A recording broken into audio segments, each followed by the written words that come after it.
C'est grâce à vos dons volontaires et réguliers que nous pouvons faire ce travail.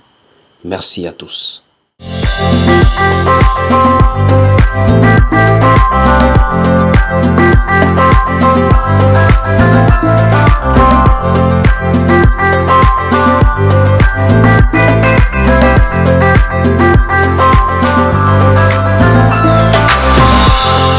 Rétablir l'autel de Dieu. Donc, l'autel, c'est avec AU. C'est l'autel, ça veut dire c'est ce qu'on dressait. C'est cet espace qui était souvent bien bâti pour pouvoir invoquer l'Éternel, lui offrir une offrande. Donc l'autel, c'est avec AU, parce qu'il y a l'autel avec HO, je crois, l'autel, l'établissement hôtelier. Mais nous parlons de l'autel de Dieu. Ça veut dire l'espace où on l'invoque, où on lui offre des sacrifices. C'est ça l'autel. Donc, rétablir l'autel de Dieu. Tapez le thème en commentaire pour les autres. Et nous allons pouvoir commencer. Le thème que nous partageons aujourd'hui, c'est rétablir l'autel de Dieu.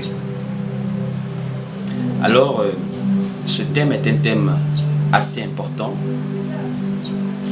Je me souviens, il y a quelques années, je l'avais déjà prêché et ça avait vraiment édifié des personnes qui ont été gagnées avec ce thème merveilleux. C'est un thème important. Frères et sœurs, vous savez, quand nous parlons d'autel de Dieu, nous parlons de cet espace, de ce monument qui est souvent bâti et sur lequel on invoque l'Éternel. Quand nous parlons de l'autel de Dieu, nous parlons de cet espace qui est souvent bâti, qui est souvent dressé. Ça veut dire que c'est vraiment quelque chose qu'on construit sur laquelle on peut offrir des sacrifices à Dieu dans les Écritures. Nous allons par exemple remarquer dans le livre de Genèse comment Abraham dresse des autels pour invoquer l'Éternel. Dans le livre de Genèse, par exemple, Genèse chapitre 12, nous allons lire cela. Genèse chapitre 12, à partir du verset 7, nous voyons comment Abraham dresse des autels à chaque fois qu'il invoque l'Éternel. On peut lire ça ensemble. Genèse chapitre 12, au verset 7 à 8. On va lire. Genèse chapitre 12, à partir du verset 7. Il est écrit ici: L'Éternel apparut à Abraham et dit: Je donnerai ce pays à ta postérité. Et Abraham bâtit là un autel à l'Éternel, et qui lui était apparu. Donc l'autel, c'est une table, c'est un espace, c'est comme un monument que l'on dresse, que l'on bâtit, sur lequel on invoque l'Éternel et on offre à l'Éternel un sacrifice. Au verset 8, c'est encore la même chose. Il se transporta de là vers la montagne à l'orient de Béthel, et il dressa ses tentes ayant Béthel à l'occident et Haï à l'orient. Il bâtit encore là un autel à l'Éternel, et il invoqua le nom de l'Éternel. Donc quand on parlait d'autel, on parlait de cet espace, de cet endroit sur lequel on pouvait offrir à Dieu des sacrifices. Et nous allons remarquer que c'est comme cela qu'on a toujours servi Dieu jusqu'à ce que le temple arrive. Parce que l'autel, c'était sur des hauts lieux qu'on dressait des autels. Même Jacob a fait la même chose. Quand Jacob arrive dans la ville de Luz, Jacob va avoir une vision, la vision de l'échelle, où Dieu lui parle. Et quand il termine, Jacob va dire que ce lieu est redoutable. C'est ici la maison de Dieu, c'est ici la porte des cieux. Et quand Jacob termine, il finit maintenant par bâtir encore un autel, il dresse un monument et il offre à l'Éternel un sacrifice. Et nous allons lire cela. Nous sommes dans Genèse maintenant, chapitre 28. Genèse, chapitre 28. Voilà. À partir du verset 18. Genèse 28 au verset 18. Nous allons voir comment Jacob va maintenant aussi bâtir un monument pour pouvoir dresser un autel et offrir à l'Éternel un sacrifice. Genèse chapitre 28 au verset 18. Il est écrit ici: Et Jacob se leva de bon matin.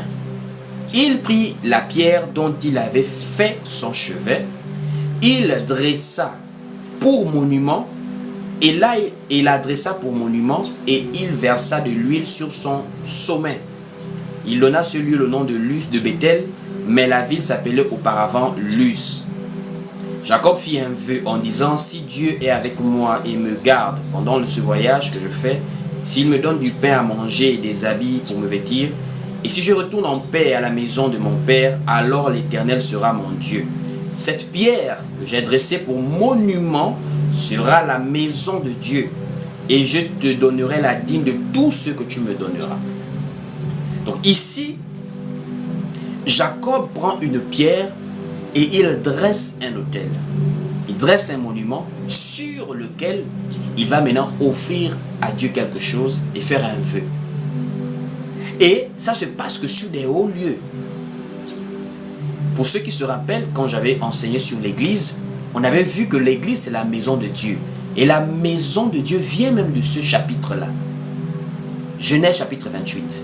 Donc nous voyons que quand on parle d'autel, nous parlons de l'endroit où on adorait Dieu avant de parler d'église aujourd'hui. Je voudrais que vous me suiviez très bien. Quand nous parlons d'église aujourd'hui, nous parlons d'église en termes d'assemblée où nous nous réunissons pour nous offrir à Dieu. Nous offrons nos corps à Dieu, nous offrons nos cœurs à Dieu, tout notre être, corps, esprit et âme, par des louanges, par l'adoration, par la parole que nous écoutons, nous consommons la parole du Seigneur. Donc nous lui offrons un culte d'adoration. Avant que ça se passe aujourd'hui dans l'église que nous sommes en Christ, ça avait commencé sur des hauts lieux. Et sur des hauts lieux, on dressait des autels. Les autels étaient ces monuments, ces tables sur lesquelles on offrait des sacrifices à Dieu. Et cela vient même de depuis les deux premières personnes qui ont offert à Dieu des sacrifices. Abel et Caïn. Caïn et Abel. Donc, toute personne dans la pensée d'adorer Dieu a toujours commencé par un lieu, un espace, un support sur lequel on va aller offrir à Dieu quelque chose. C'est comme cela que ça avait commencé. Les autels. Caïn et Abel ont commencé. Abraham, nous voyons Abraham qui est le père des alliances avec Israël et avec l'Église. Abraham bâtissait des autels où Dieu lui apparaissait. Nous avons vu comment Jacob a également bâti un autel. Et généralement, ces autels étaient bâtis sur des hauts lieux. Sur des hauts lieux. On peut encore prendre un autre exemple pour voir comment Abraham est parti offrir Isaac.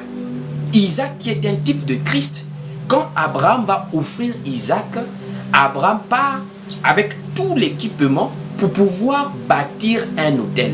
C'est sur l'autel maintenant qu'il va maintenant poser Isaac pour le sacrifier selon la demande de l'Éternel. On peut aller lire cela dans le livre par exemple des Genèse chapitre 22. Genèse chapitre 22, nous allons lire à partir du verset 1er et on va sauter. On y va pas à pas. Restez bien concentrés. Donc Genèse 22 dès le verset 1er. Il est écrit ici: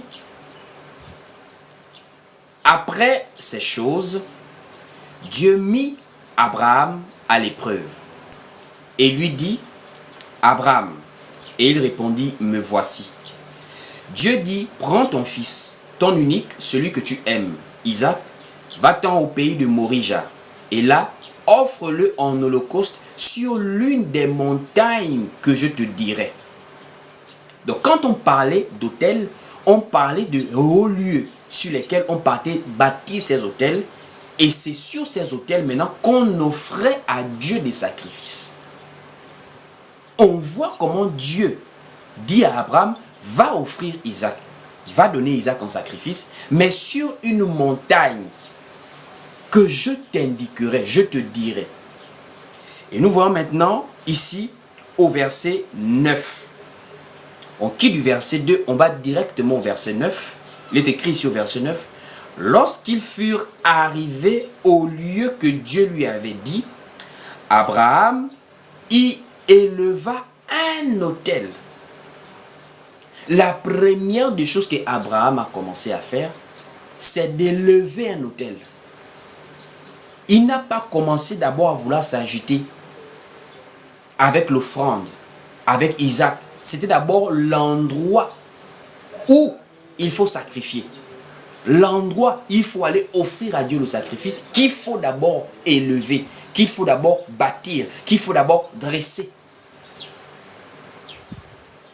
On va aller quelque part, je vous amène quelque part, suivez bien l'enseignement. On est en train de parler de rétablir l'autel de Dieu. C'est notre thème pour ceux qui viennent d'arriver sur le live. On dit rétablir l'autel de Dieu. Donc on est maintenant en train d'abord d'expliquer qu'est-ce que l'autel. Avant de comprendre bien tout le thème, qu'est-ce que d'abord l'autel? L'autel était une table ou encore un monument que l'on dressait à chaque fois qu'on allait offrir à Dieu un sacrifice, qu'on allait adorer Dieu, qu'on allait invoquer l'Éternel. Et nous avons vu deux exemples. L'exemple d'Abraham lui-même dans Genèse chapitre 12, versets 7 à 8. Nous avons également l'exemple de Jacob dans Genèse chapitre 28 par exemple. Et nous prenons encore un autre exemple bien particulier, le livre de Genèse chapitre 22, où Abraham va offrir Isaac en sacrifice. Nous remarquons que la première des choses qu'Abraham a cherché à faire, quand il est arrivé au lieu où il fallait invoquer l'Éternel, en offrant un sacrifice à l'Éternel, son fils Isaac, la première des choses qu'Abraham a d'abord fait, c'est d'élever un autel. Donc c'est d'abord bâtir, mettre la base du culte, mettre la base de l'invocation, mettre la base du sacrifice, commence par l'autel lui-même. C'est pas d'abord le sacrifice, c'est d'abord l'autel la première des choses à faire. Je vous amène quelque part. Aujourd'hui, nous sommes église. Nous offrons également un culte à Dieu. Mais avant de comprendre quelle est notre position aujourd'hui, il faut d'abord comprendre ceux qui ont commencé avant nous. Abraham, quand il part offrir Isaac, pour que l'offrande soit bien agréée, il a d'abord fallu que Abraham passe par l'autel. Voici pourquoi, même quand il a voulu offrir, Dieu a bloqué et Dieu maintenant pourvu. Mais Abraham a d'abord respecté la base de l'adoration, l'autel. On va relire Genèse chapitre 22, au verset 9. Il est écrit ici, lorsqu'ils furent arrivés au lieu que Dieu lui avait dit, Abraham y éleva un autel et rangea le bois, et lia son fils Isaac et le mit sur l'autel par-dessus le bois. Donc Isaac représentait le sacrifice, parce que là Isaac c'est un type de Christ. Isaac est un type de Christ. Et on a mis Isaac sur quoi? On a mis Isaac sur le bois. Or, Christ est allé à la croix sur quoi? Il est allé sur le bois. C'est déjà un type ici là. Isaac représente Christ, puisque là, Abraham représente Dieu. Dieu vient voir Abraham. Il dit, offre ton fils unique. On se pose la question, Abraham avait-il un seul fils? Non. Abraham avait d'abord un aîné qu'on appelait Ismaël, le fils qu'il avait eu avec Agar, la servante de Sarah. Mais quand Dieu vient parler à Abraham pour lui dire d'aller offrir Isaac, il dit ton fils unique, c'est lui que tu aimes. Alors que Abraham n'a pas que Isaac, il a d'abord Ismaël. Mais pourquoi Dieu dit ton fils unique? Parce que le fils unique là, ce n'était pas en réalité Isaac, c'était Christ qui est le fils unique de Dieu, le premier-né de la création. Voici pourquoi, quand Abraham part offrir Isaac en sacrifice, cela représente Dieu qui a donné son fils unique au bois du calvaire. Comme Isaac était monté sur le bois de l'autel. Voici pourquoi, bien-aimés frères et sœurs, l'autel est capital pour que le sacrifice soit agréé. L'autel. C'est comme ça que le patriarche Abraham adorait Dieu. Il éleva l'autel et il mettait ce qu'il fallait sur l'autel. Et ça a été comme ça, jusqu'à ce que l'adoration passe dans le temple de Jérusalem. Parce que le livre de 1 Roi, chapitre 3, la parole nous enseigne que jusqu'à ce que le temple soit construit, la maison de l'Éternel, on ne sacrifiait que sur des hauts lieux.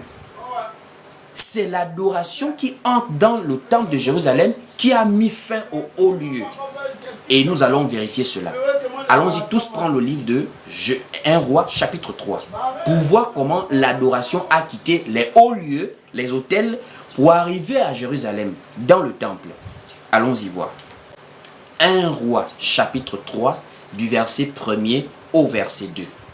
Il est écrit ici: Salomon s'allia par mariage avec Pharaon, roi d'Égypte. Il prit pour femme la fille de Pharaon et il l'amena dans la ville de David, jusqu'à ce qu'il eût achevé de bâtir sa maison, la maison de l'Éternel et le mur d'enceinte de Jérusalem. Au verset 2, écoutez, on dit ici: le peuple ne sacrifiait que sur les hauts lieux, car jusqu'à cette époque, il n'avait point été bâti de maison au nom de l'Éternel.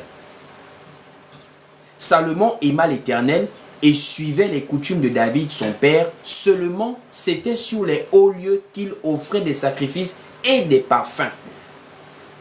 Donc nous voyons que les hauts lieux étaient des endroits où on dressait des autels jusqu'à ce que le temple de Salomon, le temple, la maison de l'Éternel, soit bâti. Et l'adoration a quitté les hauts lieux et est venue dans le temple physique, la maison physique de l'Éternel, qui était le temple de Jérusalem. Et l'adoration a fait des siècles également en Israël, à Jérusalem, jusqu'à ce que Christ vienne changer la dispensation de l'adoration. Parce que quand Christ arrive, il ne vient plus pour être dans une maison physique, mais il vient maintenant pour résider dans un corps spirituel qui est le corps de Christ, l'Église, qui est représenté par l'ensemble des personnes qui persévèrent dans la parole de Christ. Spirituellement, nous sommes la maison de Dieu en esprit. Pourquoi en esprit? Parce que Dieu a d'abord eu une maison charnelle, physique. C'était le temple de Jérusalem, la maison de l'Éternel. Or, aujourd'hui, Dieu a encore une maison. Il a toujours une maison. Mais sa maison n'est plus la maison physique de Jérusalem. C'est maintenant l'Église, qui est une habitation de Dieu en esprit. Si on a compris cela, on va maintenant aller pas à pas, frères et sœurs. Quand nous voyons, nous aujourd'hui à l'Église, l'apôtre Paul nous parle de rendre un culte raisonnable à Dieu. On peut aller lire cela dans le livre de Romains chapitre 12. L'apôtre Paul dit: offrez vos corps comme un sacrifice vivant. Offrez vos corps de la même manière que Abraham, de la même manière que Isaac, Jacob, les patriarches offraient des sacrifices à Dieu, des sacrifices que Dieu agréait. De la même manière, Dieu parle maintenant à quelqu'un par la bouche de l'apôtre Paul aux Romains. Il dit: offrez vos corps comme un sacrifice agréable. Mais ce corps qui est offert là doit être un corps pur, saint. On va aller lire cela. Allons-y pas à pas. Romains chapitre 12. Romains chapitre 12. Dès le verset 1er. Romains 12 au verset 1er. Il est écrit ici: je vous exhorte donc, frères, par les compassions de Dieu, à offrir vos corps comme un sacrifice vivant, saint, agréable à Dieu, ce qui sera de votre part un culte raisonnable. Donc, quand nous disons que nous partons au culte là, toi mon frère, toi ma soeur qui me regarde actuellement, demain là c'est dimanche, tu iras au culte là. Laisse-moi te dire que le culte là consiste à t'offrir à Dieu. Le culte, c'est le fait de s'offrir à Dieu. Parce que avant que Christ n'arrive, dans la dispensation de la loi, il fallait offrir un sacrifice. Ce n'est pas toi-même qui t'offrais à Dieu, c'était un sacrifice que tu partais donner au sacrificateur. C'est lui maintenant qui offrait cela. Donc toi, tu devais juste t'appliquer à respecter les lois et les préceptes en Israël. Mais tu ne t'offrais pas toi-même. C'est le sacrifice que tu offrais. Or, ce sacrifice était une représentation de Christ. Christ ayant pris notre place pour s'offrir à la croix, nous maintenant, pour être agréable à Dieu, nous lui offrons nos corps en sacrifice. Quand on dit nos corps, ce n'est pas corps que comme tu vas être égorgé comme de la viande. Ça veut dire c'est ta vie, c'est ton cœur, c'est ton âme que tu offres à Dieu, que tu donnes à Dieu. Corps, esprit et âme. Voici pourquoi la parole dit dans Deutéronome, aimer Dieu, c'est lui donner, c'est de l'aimer de tout notre cœur, de toute notre force et de toute notre âme. Donc nous aussi, nous sommes dans la même chose qu'Abraham faisait. Quand nous disons nous partons à l'église, frère, c'est pas d'abord pour aller faire le folklore. C'est pas d'abord pour aller faire l'ambiance. C'est pas d'abord pour aller habiller les plus beaux habits. Quand tu dis je vais à l'église, je vais en assemblée, je vais en réunion, tu pars t'offrir. Tu commences déjà à voir la gravité de la chose. Toi, parfois, tu pars à l'assemblée parce que tu ne veux pas qu'on remarque que tu es absente. Tu évites que le pasteur te cherche. Tu pars à l'assemblée juste parce que tu es chante, tu es dans un comité. Mais est-ce que tu pars vraiment t'offrir à Dieu? Est-ce que tu pars vraiment t'offrir à Dieu? Il y a des gens, il est assis en train de chanter. Dans son cœur, il a une conscience qui est en opposition avec tout ce qu'il fait. Parce qu'il sait très bien qu'il est dans l'hypocrisie. Il n'est pas vraiment sincère. Alors que le sacrifice qui est saint, qui est agréable à Dieu, c'est quand tu lui offres ton corps, tes membres, ton cœur, tout ton être, corps, esprit et âme, selon la parole. Voici pourquoi tout commence par l'autel. Avant même de parler de toi-même, on parle d'abord de l'autel, frère. On parle de l'autel.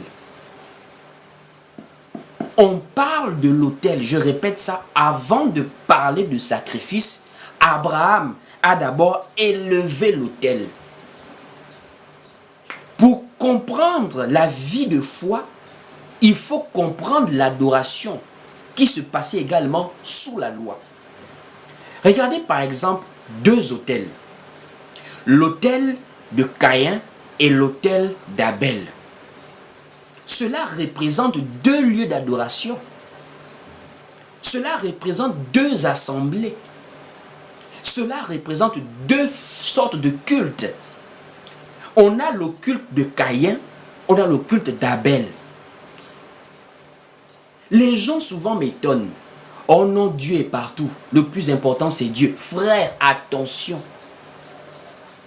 Il y a des endroits où des gens chantent, des gens dansent, des gens prient, mais Dieu n'agrée pas ça. Caïn et Abel ont fait la même chose. Laissez-moi vous informer. Caïn et Abel ont fait la même chose. Les deux ont dressé des autels. Les deux. C'est pas que chez Caïn, l'autel n'était pas dressé. Les deux ont dressé des autels. Ils ont mis des sacrifices. Seulement, un côté a été agréé, l'autre n'a pas été agréé. Ça veut dire, frère, c'est pas d'abord commencer à t'agiter pour dire je veux chanter, je veux prier. Où pries-tu? Où chantes-tu? Où t'assembles-tu? Qui te conduit? Qui t'enseigne la parole? C'est d'abord le lieu, c'est d'abord l'autel sur lequel tu y vas qui détermine aussi le sacrifice qui sera posé. Frères et sœurs, Allons-y lire des passages. On va lire. On part dans Genèse pour voir Abel, Caïn et Abel. On va lire. Genèse chapitre 4, dès le verset 1er. On va voir l'affaire de Caïn et Abel, posément.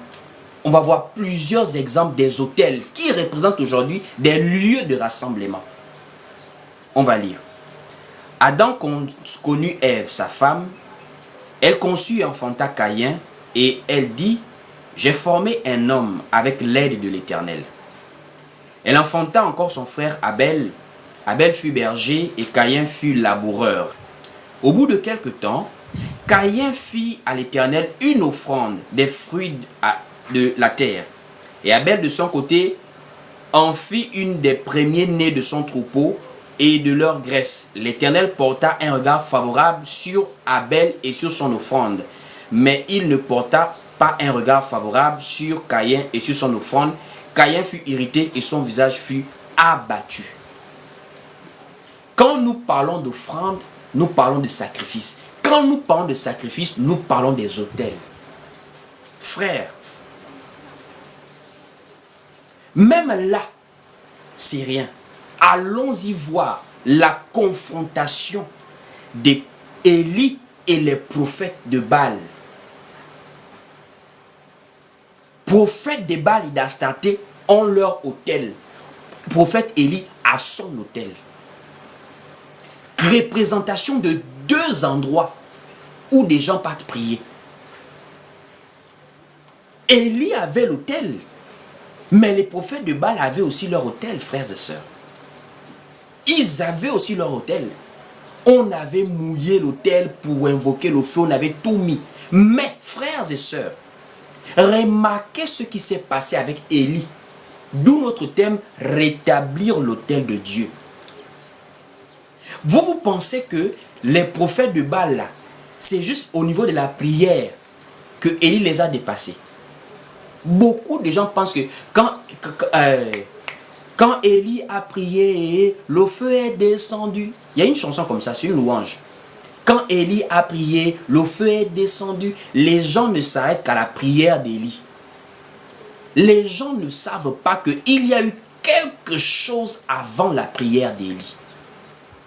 Les prophètes de Baal, quand ils ont commencé à venir faire du bruit, ils se sont limités au spectaculaire, montrant aux gens que nous on prie. Mais Élie est parti dans la base, depuis les racines. Il est parti sur le roc. C'est comme une maison. Maison bâtie sur le sable, c'est juste la visibilité qu'on cherche. Mais la vraie maison qui va subsister, c'est celle qui est bâtie sur le roc. Or, le roc, c'est Christ. Christ, c'est la parole. Regardez Élie. Quand Élie est venu pour invoquer l'Éternel, avant de commencer à prier, Élie a d'abord rétabli l'autel. Élie a d'abord rétabli l'autel. Il n'a pas commencé à prier, frères et sœurs. Les prophètes de Baal n'ont pas fait attention à ce détail. C'est comme aujourd'hui. Plusieurs personnes ne font plus attention à la parole. Mais ils font attention à la capacité de prier. Moi, je connais des gens, ils prient même plus que moi dans les églises de réveil. Il y a des gens, plus que moi, ils prient. Quelqu'un peut te faire 2 jours de prière non-stop. C'est-à-dire non-stop. Il boit de l'eau, il prie. Il boit de l'eau, il prie. C'était comme ça avec les prophètes de Baal. C'est-à-dire qu'ils pensent pouvoir impressionner Dieu avec les efforts charnels. On va montrer à Dieu que nous, on peut prier 48 heures non-stop. Mais quand tu es enfant de Dieu, tu ne marches pas d'après tes propres efforts, d'après ta propre conception. Tu marches d'après le « ainsi dit le Seigneur ». Allons-y lire. 1 Roi chapitre 18. On va voir ce qui s'est passé avec Élie. 1 Roi chapitre 18. À partir du verset 30. 1 Roi chapitre 18. À partir du verset 30. Il est écrit ici. Élie dit alors à tout le peuple. Approchez-vous de moi. Tout le peuple s'approcha de lui. Et Élie rétablit l'autel de l'Éternel qui avait été renversé. Élie rétablit l'autel de l'Éternel qui avait été quoi? Renversé. Quand les prophètes de Baal et d'Astarté ont commencé à faire, est-ce qu'ils ont vu les détails de toutes ces choses-là? Qu'est-ce qu'ils ont commencé à faire? On va prier, on va prier, on va faire invoquer, se poumonner. Mais Élie a fait attention. Élie a d'abord regardé l'état de l'autel avant de regarder le sacrifice. Dieu ne prend point plaisir au sacrifice, mais il prend plaisir à l'obéissance. 1 Samuel 15, verset 22. Les gens de nos jours se focalisent sur le sacrifice. Moi, je donne les dîmes. Moi, je suis chantre. Moi, je suis diacre. Moi, je ne manque jamais de culte. Je suis toujours là. Mon frère, Dieu prend d'abord plaisir à l'obéissance. Quel est l'état de l'autel? Ce n'est pas d'abord le sacrifice, c'est d'abord l'autel de Dieu. Quand Élie arrive à son tour, les prophètes de Baal se sont déjà fatigués. Élie veut commencer à prier, il est d'abord interpellé par l'état de l'autel. Élie est d'abord interpellé par l'état de l'autel. Il voit que non, l'autel a été quoi? Renversé. Peu importe le niveau de prière qu'Élie pouvait faire, mon frère, ce n'est pas d'abord la prière d'Élie qui a d'abord fait descendre le feu. C'est d'abord le rétablissement de l'autel. Une fois que l'autel avait été rétabli, là maintenant le feu pouvait être invoqué et descendre. Parce que Dieu avait maintenant agréé d'abord l'autel avant d'agréer l'offrande. L'autel doit d'abord être conforme à la parole avant que l'offrande soit agréée. Ça veut dire quoi? La parole doit d'abord être rétablie dans l'église avant que les miracles, avant que la puissance de Dieu se fasse voir. Quand tu vois déjà dans une assemblée, il y a les miracles alors que la parole de Dieu n'est pas respectée conformément aux Écritures, il faut savoir que ça c'est déjà de la magie. C'est de la magie. Parce que Dieu agrée le sacrifice qui vient d'un autel conforme à sa parole. L'autel avait été renversé et Élie a rétabli l'autel. Mais comment Élie a rétabli l'autel? Point d'interrogation. Comment Élie a rétabli l'autel? Est-ce qu'il a rétabli l'autel par rapport à ses propres pensées? Par rapport à sa manière de voir? Non, non, non. Élie a rétabli l'autel conformément à la parole. Il est parti jusqu'au fondement d'Israël. Quand on parle d'église, là, quand on parle d'assemblée, quand on parle de la sainte doctrine, ce n'est pas ce que moi je pense. C'est selon le fondement de la parole. Vous avez été édifiés sur le fondement des apôtres et des prophètes, Jésus-Christ étant la pierre angulaire. C'est la même chose que le prophète Élie avait fait. Il a rétabli l'autel selon le fondement d'Israël. 12 pierres qui représentent les 12 tribus d'Israël. On peut aller relire. On est dans 1 Roi chapitre 18. On va maintenant prendre le verset 31. 1 Roi 18 au verset 31, il est écrit ici. Il prit 12 pierres, d'après le nombre des tribus des fils de Jacob, auxquels l'Éternel avait dit, Israël sera ton nom. Il est parti prendre selon le fondement d'Israël. Or, l'apôtre Paul dit aux Éphésiens et à nous en même temps, vous avez été édifiés, vous avez été bâtis doucement. On va aller doucement, on va prendre le verbe. Vous avez été bâtis. Quand on parle de bâtir, on parle d'autel. Quand on parle de bâtir, on parle d'autel. Donc en un mot, l'église représente aussi un autel sur lequel Dieu fait montrer sa puissance. Nous sommes bâtis sur un fondement. Le fondement des apôtres et des prophètes, Jésus-Christ étant la pierre angulaire. C'est quand tu rétablis cet autel dans ta vie que tu vas voir la puissance de Dieu. Or, Dieu fait chair, le Seigneur Jésus-Christ, a bien posé le fondement, et lui-même quand il était sur la terre, et par l'entremise de ses apôtres après son départ. Jésus a établi la parole dans l'église.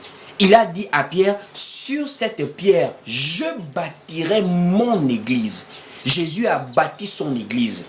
Et quand Jésus part, il laisse la parole avec les apôtres. Voici pourquoi l'apôtre Paul pouvait dire, j'ai posé le fondement comme un sage architecte. J'ai posé le fondement. Ça veut dire, à l'église primitive, pourquoi est-ce qu'il y avait la puissance comme ça? Les gens ne se posent plus beaucoup de questions. Quelle est la différence? Pourquoi est-ce qu'il y a maintenant une différence entre nous, église du 21e siècle, en 2024, et l'église du 1er siècle, après le départ du Seigneur? Cette église était une église glorieuse, mes frères et sœurs.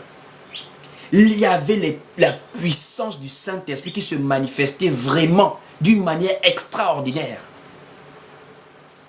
L'apôtre Pierre, son ombre guérissait les malades. Son ombre. Ça veut dire l'ombre de quelqu'un. Quelqu'un est tellement rempli du Saint-Esprit au point où, c'est-à-dire même son ombre te guérit si tu es malade. L'esprit était dans la plénitude au temps de l'église primitive. L'apôtre Paul était arrivé à un niveau tellement les gens étaient nombreux. Tu as seulement un mouchoir, tu pars le toucher avec, tu touches Paul avec, et tu pars toucher le malade avec. Le malade est guéri. L'apôtre Pierre a ressuscité même Dorcas, comme Jésus avait ressuscité une jeune fille. Pierre aussi a fait cela. Tellement la plénitude de l'esprit était là. La plénitude de l'esprit. Le jour de la Pentecôte, des gens parlaient en diverses langues. Ce n'est pas des langues de Rokashaka. Ils ont parlé en des langues des hommes. Ça veut dire que tu arrives dans une église au Gabon, au Congo, je ne sais pas moi, au Burkina Faso, aux États-Unis. Tu trouves des gens inspirés par le Saint-Esprit en train de parler le russe, le mandarin, en train de parler des langues étrangères qu'ils n'ont jamais entendues, mais par la puissance du Saint-Esprit, des gens parlent des langues des autres qu'ils ne connaissent même pas. À l'église primitive, il y avait une vie de prière vraiment particulière. Des gens intercédaient au point où Pierre est en prison. On intercède pour Pierre. L'ange vient délivrer Pierre. L'ange vient délivrer Pierre. Les femmes servaient Dieu d'une manière extraordinaire. Elles avaient l'amour du service. Elles soutenaient l'œuvre par les biens. Elles persévéraient dans la prière. Regardez Philippe. Philippe est parti bousculer la Samarie. Philippe bousculait toute une ville par l'évangile et la puissance de Dieu. L'apôtre Paul, à Lystre, il a tellement impacté au point où on l'appelait maintenant Jupiter. L'autre là-bas, Mercure. Il est arrivé à Athènes, il a bousculé. Il est arrivé à Éphèse, il a bousculé. Il est arrivé en Macédoine, il a bousculé. La puissance du Saint-Esprit se manifestait. Je vous pose la question, pourquoi d'après vous? Pourquoi? Simplement parce que l'église primitive était bâtie sur la parole, qui représente l'autel que nous avons vu par exemple dans l'Ancien Testament avec des personnes comme Abraham. Des livres comme Genèse, nous voyons comment Abraham, Jacob, avant d'invoquer, ils dressent d'abord l'autel. C'est la même chose qu'à l'église primitive. Le Seigneur et les apôtres ont tout fait pour laisser l'église sur une base que Dieu agrée. Ça veut dire sur la base de la parole. Voici pourquoi les miracles n'étaient pas dans le forcing. Faire tomber les gens forcés. On ne faisait pas tomber les gens forcés. C'est-à-dire par la parole, des vies sont transformées. On n'avait pas besoin de crier dans les oreilles des gens avec des micros pour leur faire avoir des trans. Par la parole, des vies étaient transformées. Pourquoi? Parce que l'autel de Dieu était sur le fondement qu'il fallait. Les apôtres persévéraient selon le fondement. Selon la parole. Selon la sainte doctrine. Mais qu'est-ce qui s'est passé? Ceux qui sont venus après ont renversé l'autel. Ceux qui sont venus après les apôtres, ils ont renversé l'autel. Et pourtant, l'apôtre Paul avait déjà prévenu que j'ai posé le fondement comme un sage architecte et un autre bâti dessus. Mais que chacun prenne garde à la manière dont il bâtit dessus. Le fondement est déjà posé. Maintenant, c'est ceux qui viennent bâtir sur ce fondement-là qui ont fait défaut. Comment est-ce que des gens aujourd'hui bâtissent dans l'œuvre de manière opposée au fondement? Même la nature est un enseignement. L'apôtre Paul dit dans 1 Corinthiens 11, la nature elle-même ne vous enseigne-t-elle pas? La nature est une Bible à ciel ouvert. Prenez un architecte, demandez-lui comment on fait pour construire les murs d'une maison. Il va vous dire, les murs d'une maison sont élevés en fonction de la forme des fondations. Si le fondement, si les fondations sont carrées, la maison aura une forme carrée. Si les fondations sont rectangulaires, la maison aura une forme rectangulaire. Parce que les murs sont soutenus par les fondements, par les fondations. Or, l'apôtre Paul dit, j'ai posé le fondement comme un sage architecte. Ça veut dire, tous ceux qui vont venir bâtir après, ils doivent s'appuyer sur le fondement. Mais les gens sont venus après les apôtres, des siècles plus tard, et ils ont bâti de manière désordonnée, de façon opposée au fondement. C'est ce qui fait que l'autel a été renversé, parce que le fondement n'a pas été respecté. Et l'apôtre Paul avait déjà averti cela. L'apôtre Paul avait dit, je sais qu'après mon départ, il se lèvera du milieu de vous des gens qui n'épargneront pas le troupeau. Ils enseigneront des choses pernicieuses. Quand nous parlons du fondement là, nous parlons de la saine doctrine. Et quand nous parlons des gens qui bâtissent là, nous parlons des gens qui vont venir enseigner dans l'église. Est-ce que les enseignements des pasteurs aujourd'hui respectent le fondement? Est-ce que les enseignements des prophètes aujourd'hui, des apôtres aujourd'hui, des docteurs aujourd'hui, des évangélistes, est-ce que ça respecte le fondement? Est-ce que c'est conforme au fondement? Puisque l'apôtre Paul va dire à Tite, dis les choses qui sont conformes à la saine doctrine. Beaucoup sont venus enseigner des choses pernicieuses. Et ils se sont éloignés du fondement. Et le fondement, l'autel de Dieu, a été renversé. On va lire un passage. Le livre de Actes chapitre 20. Actes chapitre 20. On va lire ensemble. Actes chapitre 20 à partir du verset 29 au verset 30. Il est écrit ici. Je sais qu'il s'introduira parmi vous après mon départ des loups cruels qui n'épargneront pas le troupeau. Et qu'il s'élèvera du milieu de vous des hommes qui enseigneront des choses pernicieuses pour entraîner les disciples après eux. L'affaire de l'autel qui a été renversé, c'est une affaire des fausses doctrines qui sont entrées dans l'église. Je dis, l'affaire de l'autel qui a été renversé là, c'est une affaire des faux enseignements, des fausses doctrines qui ont été injectées dans l'église. Voici pourquoi vous voyez beaucoup de gens de nos jours se demandent où est la puissance de Dieu. Où est ce Dieu qui s'est manifesté le jour de la Pentecôte? Où est ce Dieu qui agissait en Pierre, au point où son ombre guérissait les malades? Où est ce Dieu qui agissait en Paul?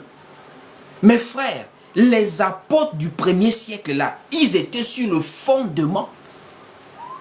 Ils étaient sur la saine doctrine. Ils obéissaient à la parole. Mais l'église du 21e siècle, Dans Laodicée, on dit, parce que tu n'es ni chaud ni bouillant, je te vomirai. Tu n'es ni chaud ni froid. Regardez l'état de l'église aujourd'hui et l'état de l'église au 1er siècle. Faites la comparaison. C'est grave. C'est le jour et la nuit. Les gens veulent la même puissance alors que l'autel a été renversé. Comment voulez-vous avoir la puissance que les apôtres avaient lorsque nous avons des gens, quelqu'un il prêche la parole, quelqu'un chante, des gens persévèrent, mais la doctrine n'est plus respectée dans les assemblées? Je ne parle pas des faiblesses, je parle de la parole qui est enseignée. On a tous des faiblesses, mais la parole ne doit pas changer à cause de nos faiblesses. Des pasteurs aujourd'hui, des soi-disant hommes de Dieu aujourd'hui, ils ont changé la parole. Ils ont changé la vérité de Dieu en mensonge à cause de leur faiblesse. Quelqu'un, il aime le monde. Les femmes aiment le monde dans l'église. On a maintenant laissé aller. On a maintenant ouvert les vannes. Comme les chrétiens de 2024, elles aiment maintenant tellement ressembler aux païennes, aux Beyoncé. On a maintenant des artistes gospel qui ressemblent à des Rihanna dans l'église. Et on veut quand même la gloire de Dieu avec cet état-là. Des jeunes qui viennent maintenant chanter en Jésus avec des rastas. Mais on veut la gloire de Dieu alors que l'état de l'église n'a plus rien à voir avec l'église des apôtres qui avait la véritable puissance. La puissance n'est pas sur de la bouche. La puissance est d'abord par rapport à la parole. Ce n'est pas parce que tu pries beaucoup que ça veut dire que Dieu va t'agréer. Les prophètes de Baal ont prié, prié, prié. Ils se sont fatigués. Élie se moquait même d'eux. Que crier plus fort. Parce que Élie avait compris que ce n'est pas la fatigue. Tu vas faire que couper les démons, lancer le feu. Ce n'est pas ce qui va agir. Ce n'est pas ce qui va agir. C'est d'abord ramener la parole comme absolue dans l'église. Il faut d'abord ramener la parole, frères et sœurs. Tu ne peux pas vouloir les miracles de Dieu si tu ne mets pas d'abord en pratique sa parole, si tu ne mets pas d'abord comme absolue sa parole dans ta vie. Même si tu as des faiblesses, ne change pas la parole de Dieu parce que toi tu as des faiblesses. Des assemblées, on accepte déjà le titre petit ami dans des églises. Petit ami est maintenant un statut qui est dans l'église. Parce que des gens s'engraissent avec l'argent au lieu d'enseigner que c'est le mariage que Dieu connaît. Les fiançailles préparent le mariage. Et le mariage, c'est là où on peut vivre ensemble, on peut être ensemble, on peut faire des enfants.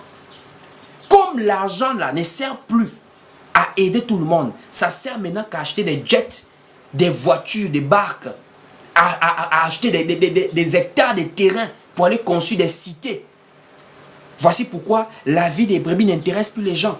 Vous pouvez vivre dans l'impudicité, on appelle maintenant ça, c'est maintenant un nouveau statut dans l'église, petit ami, c'est mon petit ami dans l'église, des chantres, des gens qui officient, des évangélistes, mais ils ont des copinages dans l'église. L'autel de Dieu a été renversé, frères et sœurs. Et si nous voulons voir la gloire de Dieu, il faut d'abord rétablir l'autel. Il faut d'abord ramener la parole comme absolue dans l'église, frères et sœurs. Il faut d'abord ramener la parole comme absolue. Parce qu'il y a un espoir, frères et sœurs. Il y a un espoir pour nous. Ce n'est pas encore terminé. Nous sommes l'image. Nous sommes à l'image de Samson, frère. Il y a encore de l'espoir. Dieu peut encore travailler puissamment avec nous. Je vous assure. Dieu peut encore travailler puissamment avec nous. Samson représentait l'église. Samson avait des tresses. Un homme qui avait des tresses. Pourquoi? Parce que simplement, les tresses là représentaient la gloire de la femme. Or, la gloire de la femme, c'est sa chevelure. Donc, Samson nous a représenté. Samson a eu 2 temps de gloire dans sa vie. Samson, il a eu 2 temps de gloire. Le premier temps de gloire, c'est quand il était tout fort, il tapait tout le monde. Mais après, quelque chose s'est passé. Samson a été vaincu parce qu'il a livré son secret à Delilah, la femme qui l'a fait tomber. Et Samson a été vaincu, il est devenu faible. Pourquoi? Parce qu'on a rasé sa tête. Son secret était dans sa chevelure. Or, la chevelure est la gloire de la femme. Or, la femme représente l'église spirituellement.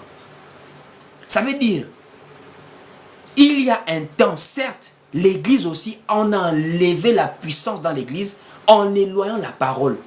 Ce n'est pas le nombre de personnes qui font la puissance dans l'église. Frère, vous pouvez être à 500, à 1000. Si la parole n'est pas là, vous n'allez pas avoir de puissance.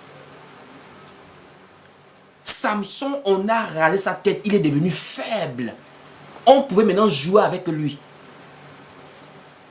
Mais les gens ont oublié que la gloire de Samson, la gloire que Dieu avait mise sur lui, sa force était cachée dans ce qui se renouvelle. Dieu avait caché la gloire de Samson, sa force dans ce qui se renouvelle. C'est comme l'église, frère. Dieu a caché la force de l'église, la puissance de l'église, la gloire de l'église dans ce qui se renouvelle. Quand Samson a seulement patienté, les cheveux ont commencé à repousser. Les Philistins ont oublié que les cheveux repoussent. Pour eux, on a fini avec Samson. On a fini avec lui. On l'a rasé la tête, donc là maintenant il est devenu faible. On peut maintenant jouer avec lui. Ils n'ont pas surveillé la source de son pouvoir, de sa puissance, de sa gloire, la chevelure. Or, la chevelure, c'est quoi? Elle pousse. Si tu rases, elle va repousser. C'est comme dans l'église. L'église a perdu de ses lettres de noblesse. L'église a perdu de sa crédibilité. L'église a perdu de son honneur. L'église a perdu tellement de choses à cause des faux enseignements qui y sont entrés. Mais l'apôtre Jacques nous dit qu'il y a la pluie de la première et de l'arrière-saison, frère. De la même manière que le Saint-Esprit s'est manifesté puissamment au premier siècle. On a vu comment l'Esprit de Dieu a impacté le monde au premier siècle. De la même manière aussi, il y a une puissance qui est en train de revenir dans l'Église avant la fin du monde. Mais cette puissance, pour qu'on puisse l'expérimenter, il faut qu'on rétablisse l'autel de Dieu dans l'Église. Il faut qu'on ramène la parole comme absolue dans l'Église. Il faut qu'on ramène la saine doctrine. Il faut qu'on arrête les débats des émotions, des je pense que. On n'a qu'à faire comme dans Actes chapitre 15, on s'assoit avec les Écritures pour traiter de la doctrine. C'est plus une affaire de chez nous à Béthanie, chez nous à Alliance chrétienne, chez nous à Pentecôtiste. Il n'y a pas de chez nous, il y a la parole. C'est la parole qui doit être l'absolu dans l'église si on veut voir la gloire de Dieu. Comme Élie, avant que Élie n'invoque le feu et que le feu descende, Élie avait d'abord rétabli l'autel. Si tu veux voir la gloire de Dieu dans ta vie, tu veux voir les merveilles de Dieu, tu veux servir Dieu avec puissance, rétablis d'abord la parole. Reviens d'abord dans la sainte doctrine, sur le fondement des apôtres et des prophètes. Jésus-Christ étant la pierre angulaire, c'est là où nous allons expérimenter la vraie gloire de Dieu. Au temps de l'église primitive était un hôpital ambulant. De nos jours, combien de fois parfois nous sommes humiliés, des gens meurent à gauche, à droite, des maladies à gauche, à droite. Dans des familles, c'est comme s'il n'y avait même pas des frères et sœurs en crise dans des familles.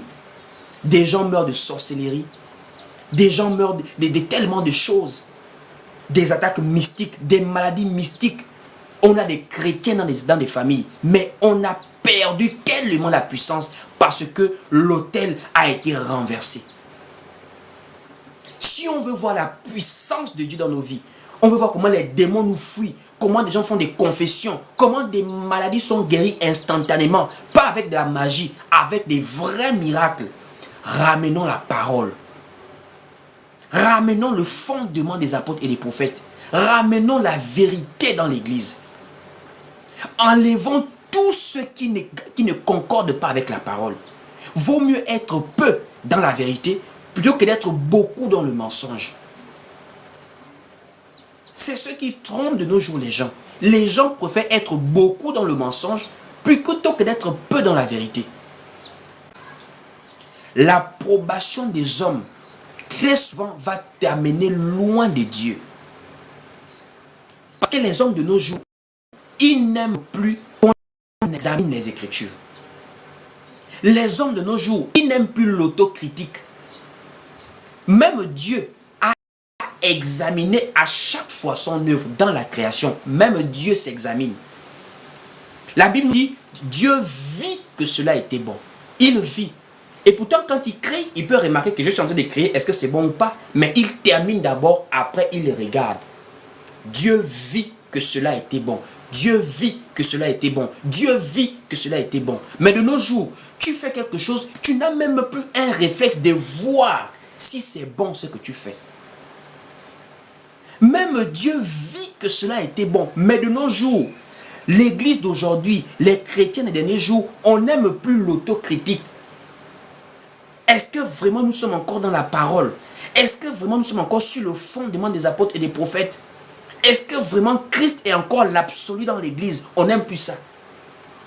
C'est maintenant à un jeu point. Chacun a sa vision. Chacun a sa parole. Alors qu'au premier siècle, il n'y avait pas chacun a sa vision. Ils avaient allé, fait de toutes les nations des disciples. Baptisez-les au nom du Père, du Fils et du Saint-Esprit et enseignez-leur tout ce que je vous ai prescrit. Pas ce que vous pensez.